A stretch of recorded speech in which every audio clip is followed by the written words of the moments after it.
Pak Untung dan Bukus. Selanjutnya saya buka termin kedua. Namun mohon konsensus, ini sudah jam 21.41 menit. Saya konsensus dulu, sampai jam berapa kita mau lanjut? Sampai tengah malam atau sampai besok pagi? Baik, mungkin sesuai dengan arahan dari panitia, kami hanya buka dua nanya dulu deh. Yang perempuan, kalau permintaan dari Pak Lukman, yang perempuan mendengar di suaranya. Mohon yang bapak-bapak tahan dulu. Itu yang baju merah. Yang baju merah dulu deh. Itu perempuan di belakang. Mohon bapak-bapak ya. Terus ada satu hal dari pertanyaan yang masalah kenapa harus PT, tidak operasi sekunder. Itu khusus besok kita jawab di forum khusus PT. Ya, atau nanti kita bahas dulu.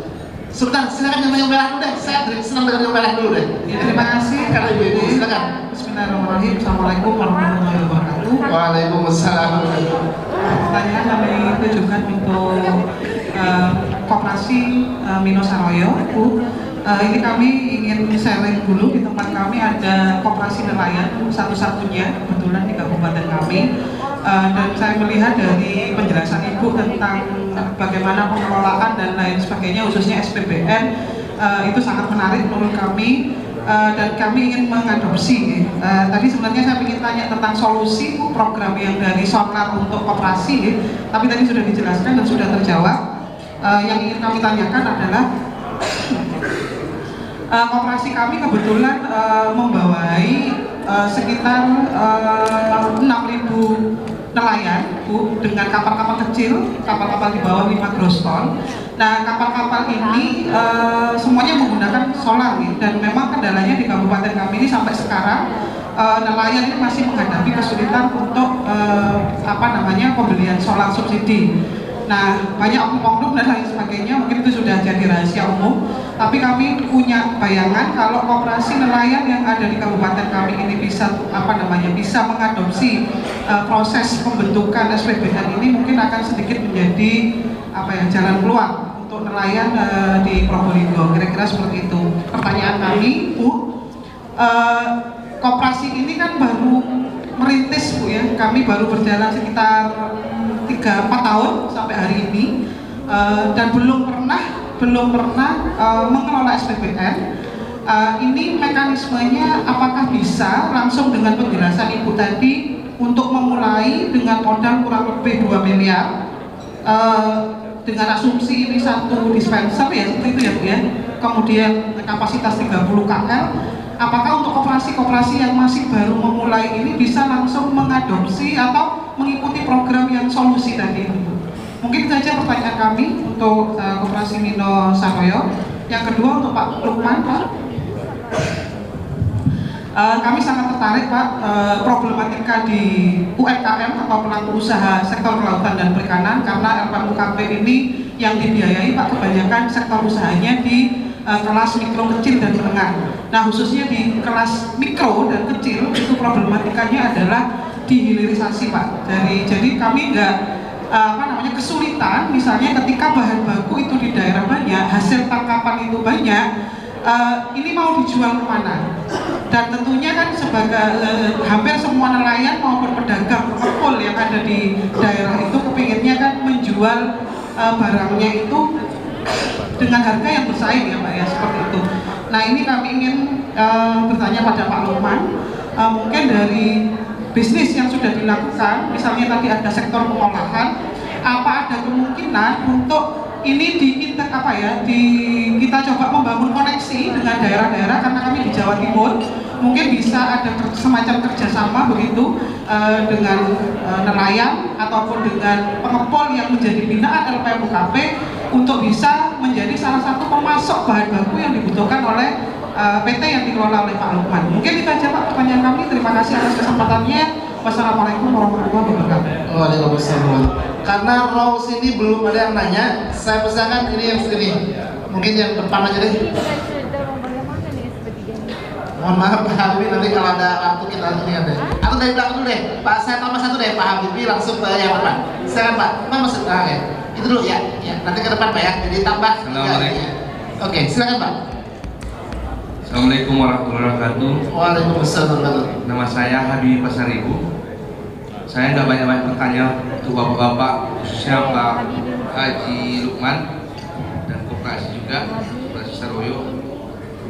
Saya hanya minta di ketepatan saya mulai dari tahun 2008 itu saya sudah menjadi ketua HNSI di Kabupaten Tapanuli Tengah sampai saya 2019. Namun sampai sekarang ini tidak bisa banyak kita berbuat. Nah, dalam pertemuan malam ini saya berharap Pak Lukman dengan kondisi perikanan sekarang ini dengan harga yang sangat anjlok, bagaimana Bapak cara mengatasinya supaya nelayan-nelayan tersebut tidak merasa merugi karena tangkapan tidak seimbang dengan belanja laut. Yang kedua, untuk Saroyo, kalau ada waktu nanti dari pihak Koperasi Saroyo, cobalah berkunjung dulu ke Sibolga, karena saya juga udah capek saya membina koperasi yang ada di sana. Karena cukup indah saya dengar cerita dari pihak Bapak tentang Koperasi Saroyo. Nah, disitulah saya tertarik mengundang Bapak. Bila perlu saya siapkan nanti untuk dari Koperasi Saroyo melakukan pembinaan di Kabupaten Tapanuli Tengah Sibolga di RT saya. Terima kasih. Wabillahi taufiq wal hidayah. Assalamualaikum warahmatullahi wabarakatuh. Waalaikumsalam warahmatullahi wabarakatuh. Terima kasih. Baik, tepat Mas. Oke. Singkat, padat, langsung pada pokok persoalan. Lanjut. Assalamualaikum warahmatullahi wabarakatuh. Waalaikumsalam. Perkenalkan, nama saya Haris, pendamping dari Kabupaten Rembang, Pak. Langsung saja untuk pertanyaan kami tujukan kepada Pak Haji Lukman. Terus terang, dengan konsep Bapak bisnis modal dengkul, nah, ini sangat menarik sekali, Pak. Itu sudah mematahkan ketakutan kami awalnya ya. Tadi waktu Bapak untuk bisnis modal dengkul itu mematahkan ketakutan kami bahwa untuk memulai bisnis perikanan itu membutuhkan modal yang sangat besar, apalagi di sektor jual beli perikanan. Nah, yang mana yang saya ketahui selama ini saya di lapangan, banyak pedagang-pedagang ini yang memulai dengan pertama modal di atas 100 juta ya. Itu sebagai modal rangkap tiganya, Pak, karena sekali kirim itu belum dapat uang, 2 kali kirim baru dapat nota, 3 kali kirim nota baru kebayar 1. Nah, untuk memulai ini saya selaku pendamping ingin mengetahui tip dan trik ya, agar kita bisa menumbuhkan kepercayaan dari pedagang ikan untuk kita bisa memulai usaha, karena kita pengusaha muda baru lah ya, ingin memulai usaha pedagang ikan untuk mengawali ya, membuka kepercayaan kepada pedagang ikan itu agar kita bisa mengambil ikan tersebut, karena kita masih belum punya nama. Kalau Bapak tadi kan dari awal sudah ada brandnya ya, sudah ada nama dari Bapak ataupun Kakak, sehingga sudah ada kepercayaan yang tumbuh di pedagang yang ada mungkin di TPI. Tapi kalau kita yang awal untuk menumbuhkan kepercayaan pada pedagang ini bagaimana caranya? Terus yang kedua, Pak, terkait permodalan. Dengan modal sertifikat pun kita belum dipercaya untuk perbankan, karena kita masih pengusaha awal. Nah, apalagi dengan modal dengkul, bagaimana caranya? Ya, sudah ada modal sertifikat pun perbankan belum percaya untuk membiayai kita untuk melakukan bisnis ini. Harus bisnis berjalan, usaha sudah berjalan 6 bulan minimal, itu baru perbankan bisa memberikan kita permodalan. Nah, terus yang ketiga, Pak, cara memilih penjual ya, pedagang yang baik agar tidak sampai menumpuk nota-nota tersebut ya. Jika kita sudah mengirim 1-2 kali nota tidak terbayar dan kita tidak kirim lagi, uang yang sudah, ikan yang sudah kita kirim ke pedagang tersebut itu akan hangus jika kita tidak kirim lagi.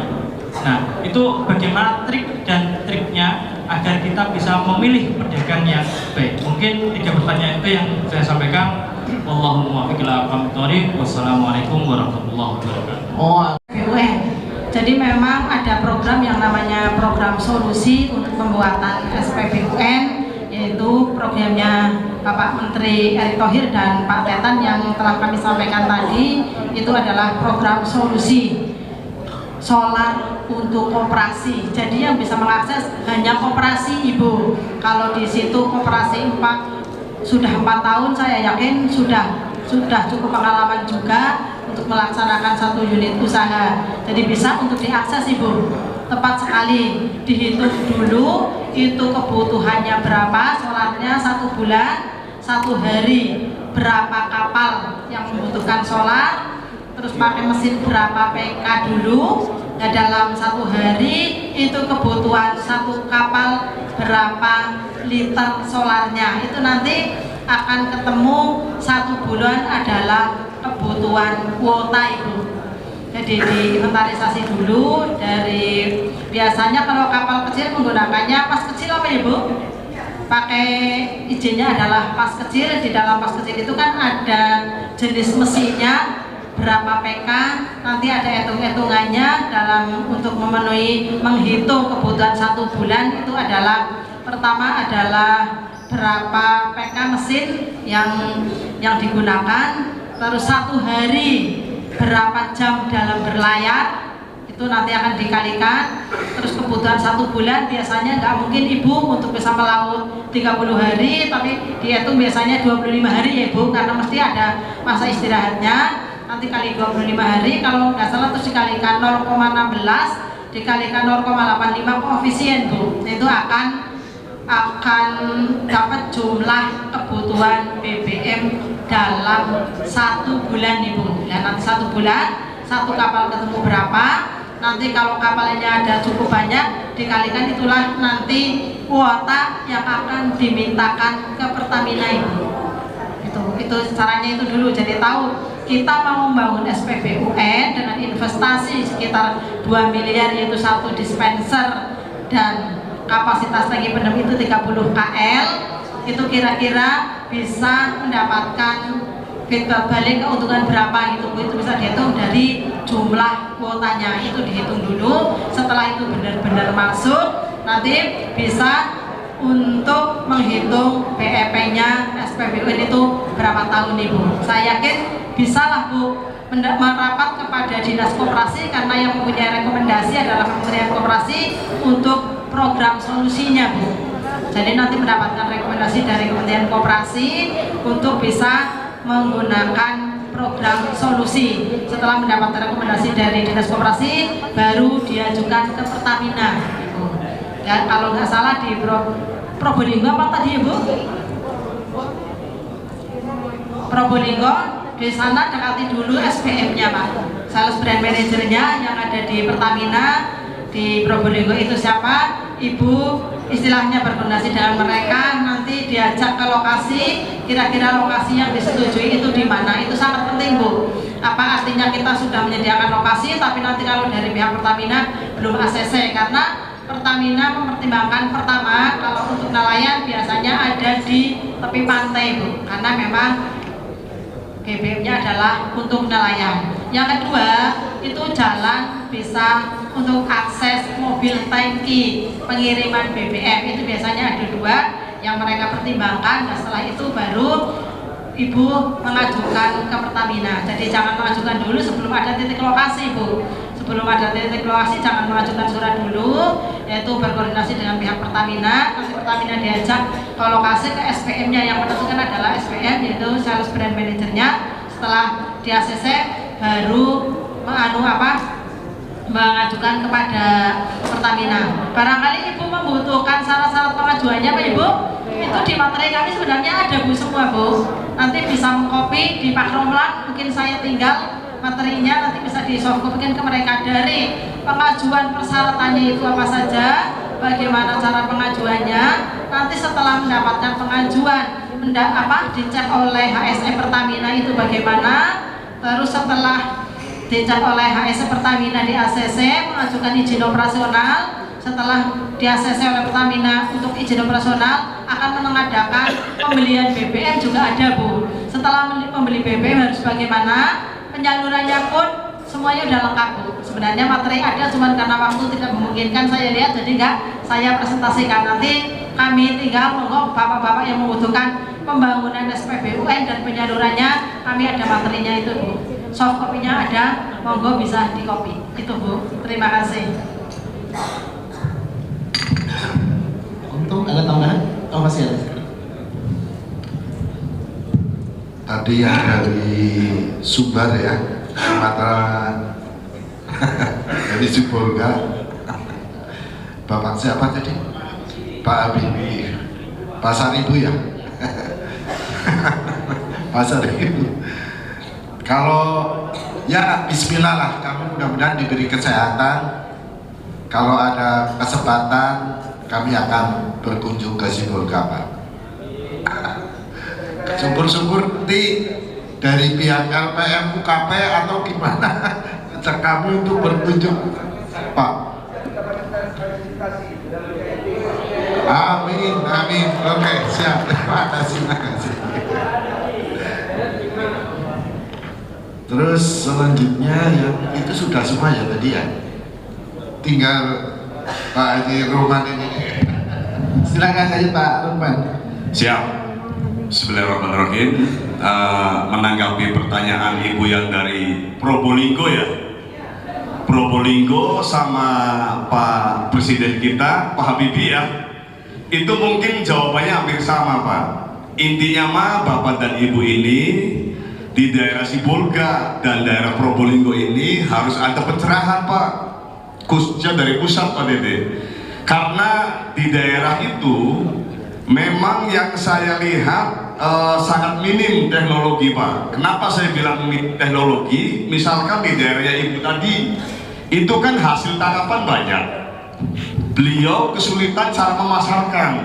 Ya tetap di daerah Probolinggo itu yang jauh dari kota itu harus didirikan cold storage kalau menurut saya, Bu, biar penjualan dan hasil tangkap stabil. Sekarang gimana mau stabil, ikan keluar banyak akhirnya tidak terjual jadi busuk, Pak. Satu contoh nih, saya bicara dulu waktu di bawah tahun 2000, Pak. Saya jualan cumi kondom, Pak ya, dari Cilacap. Cumi kondom namanya, Pak, ini sekitar ini saja ya, interpeso. Cumi Cilacap itu waktu di bawah tahun 2000, Pak, kalau lagi keluar saya bayar 2000, Pak. 1000, Pak, untung. Saya pernah bayar cumi 500 rupiah, belum 1000. Karena saking banyaknya kuota, tangkapannya banyak waktu itu, Pak. Saya sampai kelasnya pedagang kecil-kecilan saja buang cumi itu hampir 1 ton lebih, Pak. Karena tidak adanya teknologi. Makanya saya waktu itu berpikir, ya Allah, semoga saja kalau ada modal, kalau ada rezeki, saya pengen di tempat, saya pengen bikin cold storage. Karena dengan adanya teknologi itu sangat signifikan sekali, Pak. Sekarang mana yang terbuang, Pak Undung? Contoh, cumi yang laut ada ABF-nya, pakai cold storage. Datang ke TPI, datang ke Muara, itu sudah berpendingin. Dibawa pakai mobil berpendingin ke Jakarta, ke Bandung, itu aman, Pak. Ada yang busuk, yang jelek, datang ke darat, diasin. Sekarang mana yang terbuang? Jauh jomplang. Kalau zaman dulu, kelasnya saya aja, Pak, di bawah tahun 2000, bayar cumi sampai 1000 rupiah, Pak, untuk di bawah 1000. Ini beliau nih orang Cilacap. Masih dikirim terus, Pak, sampai akun-akunan saya, jangan kirim, saya sudah gak kuat buang cumi ini. Kalau sekarang alhamdulillah dengan adanya teknologi, misalkan ini cumi lagi membludak, harga 15.000. Ini barusan Ibu bilang nanti di Januari, Februari itu sangat lumayan harganya, Pak. bisa ada spread 5.000 sampai 10.000. Kan itu dengan adanya teknologi terbantu, Pak. Tinggal berhitungnya sama listrik dong Ibu ya. Listriknya berapa satu bulan? Misalkan kita punya stok 10 ton. Listriknya satu bulannya 5 juta. Kali 3 bulan 15. Kalau 10 ton numpangnya 10.000, itu 100 juta dikurangi 15, spreadnya jauh, Pak. Makanya ini mohon maaf Pak Habibie, Ibu yang dari Probolinggo itu, ini Bapak dan Ibu harus ada pencerahan dari Belu Kelautan. Nah, ini kan tujuan saya silaturahmi ke sini, memindset, menyemangati Bapak dan Ibu. Siapa tahu Ibu saja jadi pengusahanya. Jangan takut gagal. Saya gagal lebih dari 10 kali, Pak. Tapi alhamdulillah, saya jiwanya jiwa petarung. Ibarat nelayan, masa masuk mau takut sama ombak? Saya supir, Pak. Saya tidak takut dengan jalan. Seperti itu, Pak. Oke? Pertanyaan saya, bagaimana Bapak mengatasi agar nelayan tersebut tidak bermasalah soal penjualan dengan harga yang tidak rendah pada sekarang ini dengan biaya modal mereka? Oh, siap. Kalau itu jawabannya ada di pihak koperasi yang mengelola di hulu, Pak. Kalau kami kan di hilir masalahnya. Iya, jadi kami mah sistemnya trading saja. Kalau kita di sana harga berapa bisa jual kita terima, enggak ya silahkan dijual yang lainnya. Kalau untuk terkait masalah di daerah, masalah harga itu kan yang mengurus koperasi biasanya, Pak, sama TPI, tempat pelelangan ikan. Saya tidak tahu di daerah, Pak, seperti itu, Pak Untung. Maka Ibu barangkali bisa menyikapi, silakan. Baik Pak Habibie, kami mohon bantuan untuk nelayan-nelayan di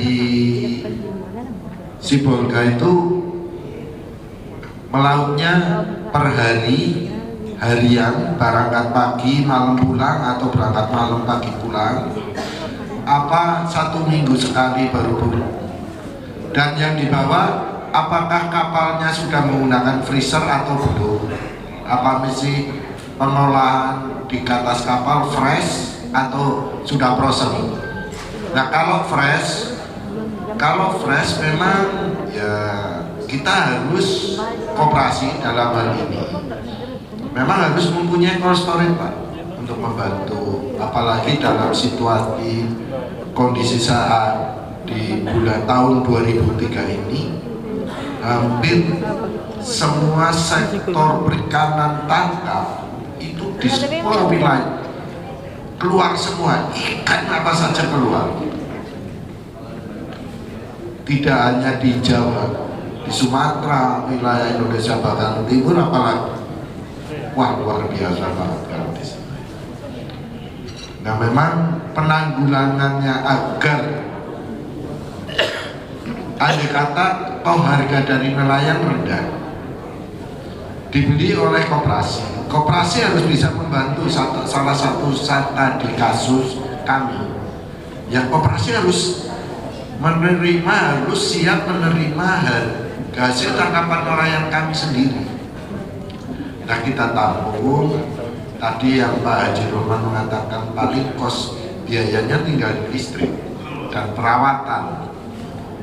Nah, pada saat koperasi bisa nampung dalam kurun waktu barangkali 2 bulan atau 6 bulan atau 1 tahun dengan perhitungan tertentu, andai kata koperasi mendapatkan keuntungan, toh juga keuntungan itu akan kembali kepada anggota. Salah satu kasus contoh tadi yang Bu Gus manajer kami sampaikan, kami hampir setiap tahun membagi SHU itu 4-5 miliar untuk anggota. Nah, andai kata itu koperasi punya mengembangkan unit usaha di unit perdagangan ikan, ya memang harus mempunyai cold storage. Kalau sistem nelayannya masih menggunakan alat tangkap fresh, menggunakan es, berarti ABF-nya yang diperbesar. Untuk penyimpanannya yang anu nggak begitu besar gitu Pak. Gimana Pak? Mohon maaf Pak ya. Kalau misalnya sekarang itu nelayan terbatas Gimana? survei itu wilayah maritim.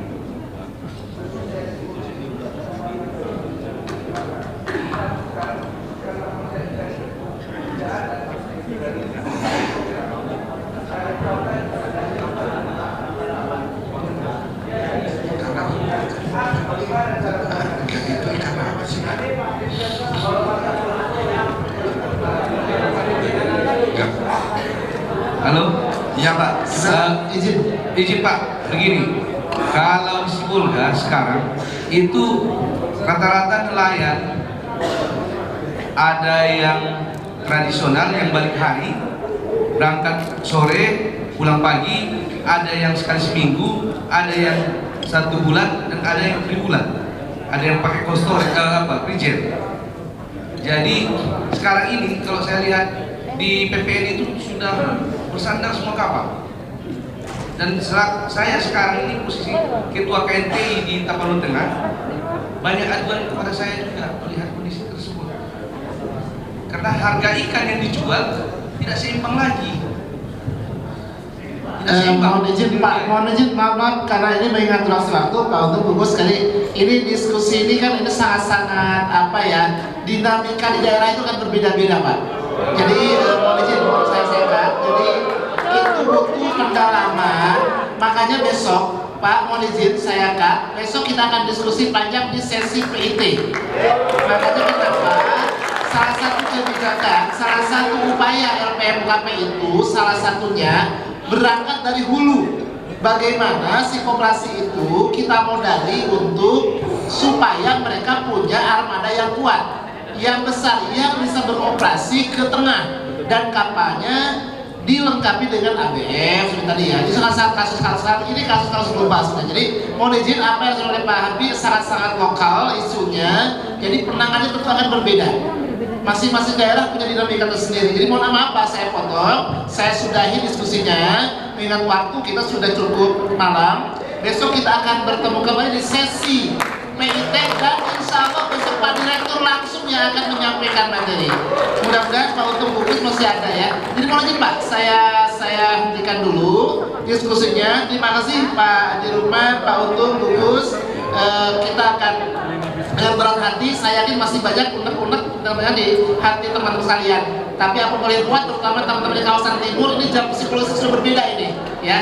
Jadi sudah berbeda dengan WIB. Jadi mohon maaf, mohon izin. Dengan berat hati kami tidak akan menyimpulkan apapun tentang apa yang disampaikan oleh 3 pembicara kita, tapi insya Allah ini adalah sebuah wawasan untuk kita untuk menjadi lebih baik ke depannya. Sekali lagi terima kasih Pak Dirman, Pak Untung Bungkus, dan mohon tepuk tangan untuk 3 narasumber kita. Kami akhiri untuk sesi kali ini, mudah-mudahan ada kata terakhir sepintas dari Pak Untung. Sebelum baik. Terima kasih. Kita akhiri dengan sama alhamdulillahirabbil alamin wallahu muwaffiq ila aqwamit thoriq. Wassalamualaikum warahmatullahi wabarakatuh. Dan selanjutnya kami serahkan waktu kepada panitia. Silakan Mas Irwan.